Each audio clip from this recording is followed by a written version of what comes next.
What's up, Laker fans? I believe that Brandon Ingram's development is the most critical factor in the Lakers' ability to reach their potential. Let's take a closer look at his preseason to see what's ahead for him.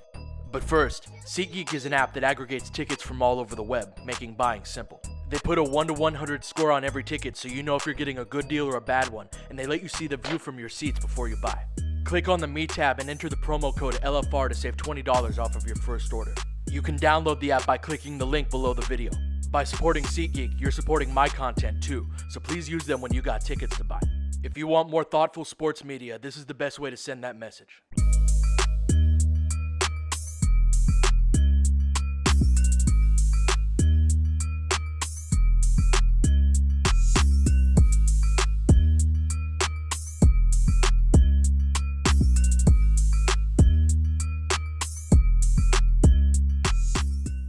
Brandon's been tremendous as a cutter, feasting off of LeBron and Rondo.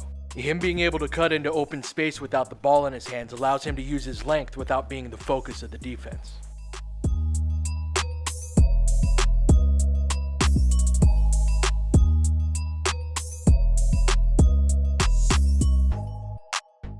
They've run a lot of inbounds plays for him where he receives a cross screen from a guard. He's run off of those tight, not allowing space for his defender to get through. These are difficult to defend if you're not switching.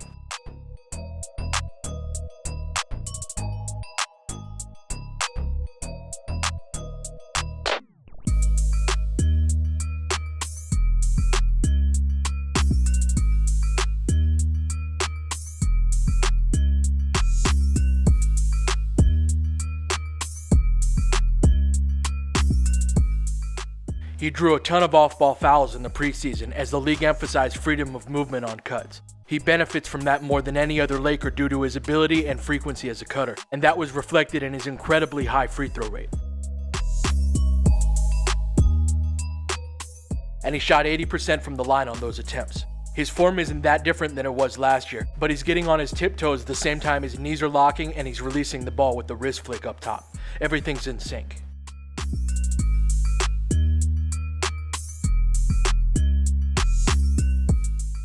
He went just 1 for 7 from the three-point line in the preseason, and this is an area where his length works against him. It takes him a long time to collect his feet, which allows defenders time to recover and close out to him to bother his shot.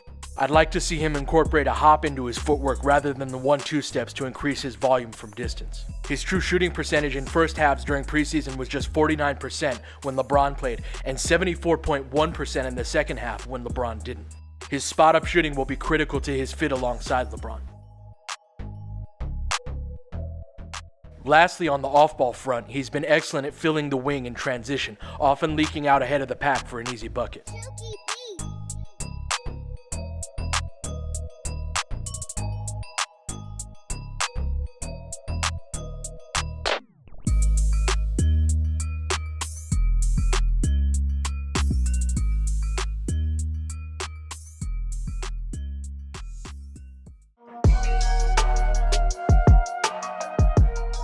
Brandon hasn't been as effective on the ball, but he punishes poor hedges. Here, Bagley doesn't contain and follows Kuzma instead, and if BI gets an advantage like this, he'll get low, initiate contact, and then get all the way to the rack. Same thing here where Bagley doesn't hedge.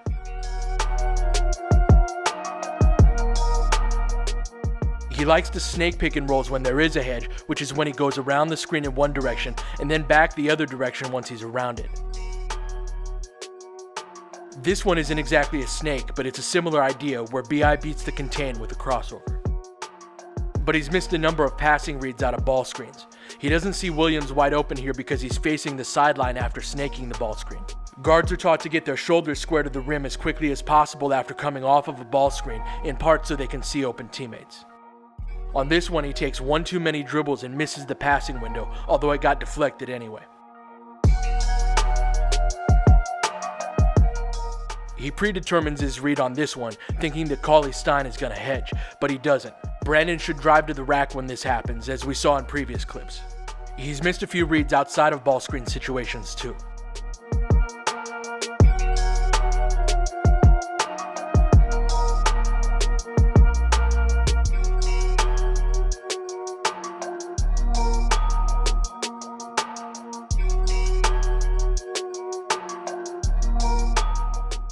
Brandon's forced quite a few contested mid-range jumpers this preseason. I don't mind if he takes these when they're open, usually against a drop coverage and a pick and roll, but these contested shots are particularly inefficient possessions.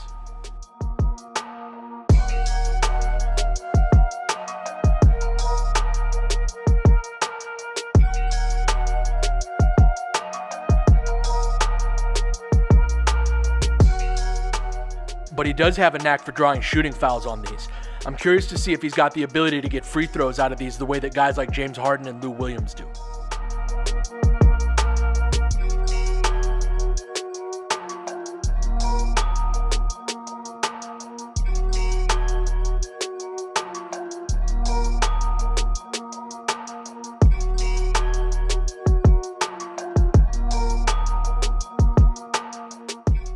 He's forced a few drives when big men are switched onto him who expect him to attack the rim.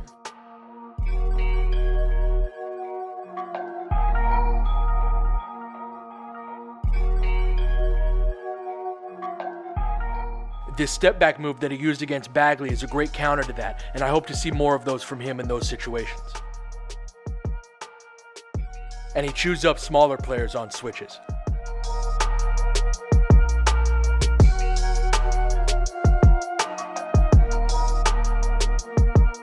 Lastly, he's been superb in transition as both a playmaker and as a finisher.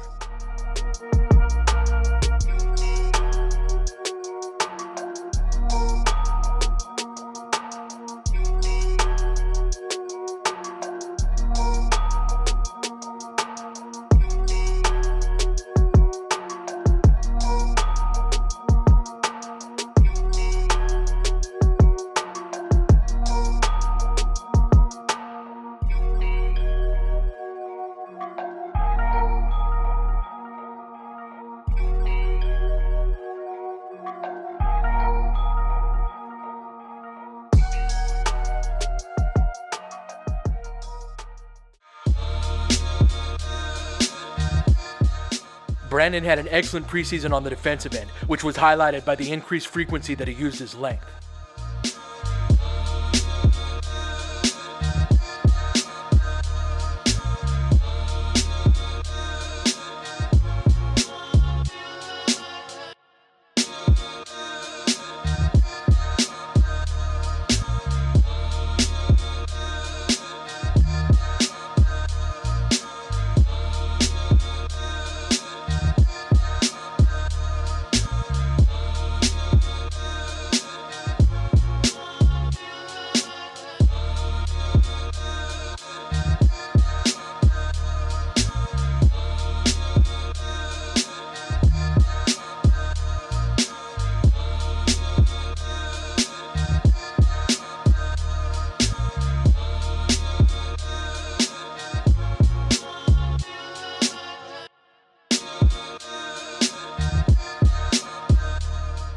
He was really good as a man defender against other wings. He's quick enough to stay with them, and his length is problematic even for a guy like Kevin Durant.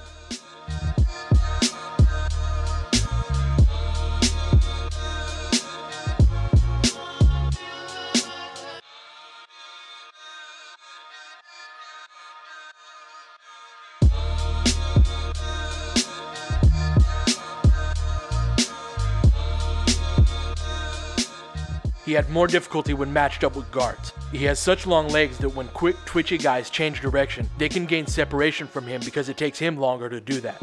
He can chop his feet a bit more, but this will likely continue throughout his career.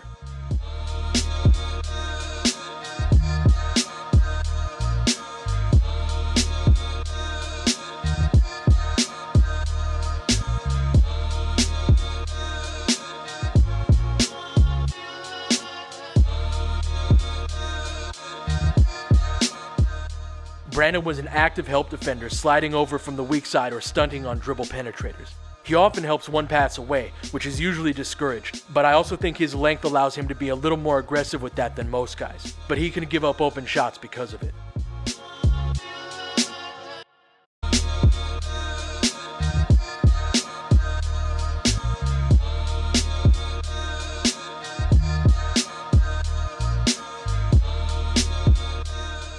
And he was much better at not getting back cut on the weak side. This was the closest example I found of that happening, which is a great improvement over last season. All in all, it was a nice preseason from Brandon that he should be able to build off of. The Laker Film Room is dedicated to helping you enjoy the Lakers on a deeper level. If you'd like to support the work that we do, please subscribe to the channel and click either the Venmo or Patreon links below. Alright, that'll do it for this one. I'll catch you guys next time.